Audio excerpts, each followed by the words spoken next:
ప్రభువైన యేసుక్రీస్తు నామంలో కల్వరి గ్రేస్ ప్రార్థనా మందిరము తరపున ప్రతి ఒక్కరికి నా హృదయపూర్వక వందనాలు తెలియజేస్తున్నాను. అందరూ బాగున్నారా? ఈరోజు ఉదయకాలపు దేవుని మాట సామెతలు 31వ అధ్యాయము 10వ వచనం. గుణవతి అయిన భార్య దొరుకుట అరుదు, అట్టిది ముత్యము కంటే అమూల్యమైనది.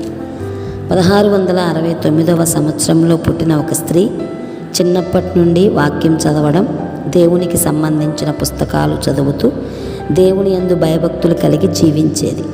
ఆమెకు 19 సంవత్సరముల వయసులో వివాహం అయ్యింది. ఆమెకు 19 మంది సంతానం కలరు. వారిలో 9 మంది పిల్లలు చనిపోతారు. తన భర్త ఒక చర్చిలో పాస్టర్గా ఉండేవాడు. తన భర్త ముక్కుసూటి మనిషి, వాక్యం ఉన్నది ఉన్నట్లుగా చెప్పేవాడు. 10 మంది పిల్లల్ని పోషించుకోవడం కష్టంగా ఉండటం వలన భార్యాభర్తలు ఇద్దరూ వ్యవసాయం చేయడం ప్రారంభించారు. అయినా అభివృద్ధి లేదు, అప్పులు ఎక్కువయ్యాయి. కొంతమంది రాజకీయ నాయకుల కుయుక్తి వలన తన భర్తను జైల్లో వేస్తారు. తన భార్య పిల్లల్ని ఇబ్బంది పెట్టాలని వారికున్న ఆవుల్ని చంపేస్తారు. తన భర్త జైల్లో ఉన్న ఆవుల్ని చంపేసిన, ఆర్థిక సమస్యలున్న ఒంటరిదానిగా మిగిలిపోయిన ఆమె ఏమాత్రం భయపడక నిత్యం ప్రార్థించేది. ఇంటి పనులన్నీ చక్కపెట్టుకునేది. పిల్లలందరినీ క్రమశిక్షణలో పెంచింది. వారి కోసం ఒక్కొక్కరి దగ్గర మోకరించి ప్రార్థన చేసేది. రోజుకు 2 గంటలు దేవునితో గడపాలని అనుకుని ప్రార్థన చేయడానికి ఇంట్లో స్థలం లేకపోయినా ఆమెకున్న చిన్న గదిలో కుర్చీలోనే తలపై చిన్న ముసుగు వేసుకుని ప్రార్థించేది. వారంలో 1 గంట పిల్లలతో గడిపేది. వారి ఆత్మీయ స్థితి తెలుసుకుని వారి కోసం ప్రార్థించి వారికి సలహాలు ఇస్తుండేది. పిల్లలకు 16 నియమాలు పెట్టి వాటిని ఖచ్చితంగా పిల్లలు పాటించేటట్లు చూసేది. చిన్నగా గృహ కూడికలు ఏర్పాటు చేసి దేవుని పరిచర్య కూడా చేసేది. అది విన్న తన భర్త ఎంతో సంతోషించేవాడు. చివరకు తన భర్త 1735వ సంవత్సరంలో చనిపోవడం జరిగింది.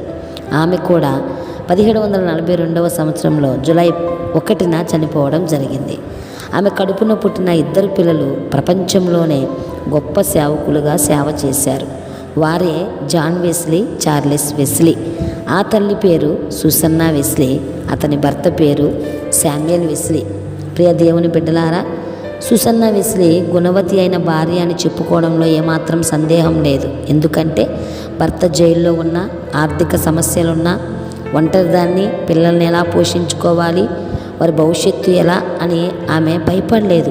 దేవుని యందు విశ్వాసం ఉంచింది, ప్రార్థించింది, పిల్లల్ని క్రమశిక్షణలో పెంచింది. భర్త లేకపోయినా భర్తకు చెడ్డ మాట రాకుండా బ్రతికింది. అతని గౌరవాన్ని కాపాడింది, అతనికి పేరు తెచ్చింది. పిల్లల ద్వారా, సమాజం ద్వారా ధన్యురాలు అని అనిపించుకుంది. దేవుని బిడ్డగా బ్రతికింది. ప్రియ సహోదరి, సహోదరుడా, నోవాహు భార్య తన భర్తకు లోబడింది. ఓడ తయారు చేసే విషయంలో భర్తకు సహకరించింది. తన 3 పిల్లలు లోకంతో స్నేహం చేయకుండా క్రమశిక్షణలో దైవికంగా పెంచింది. అందుకే వారు తండ్రికి సహకరించగలిగారు.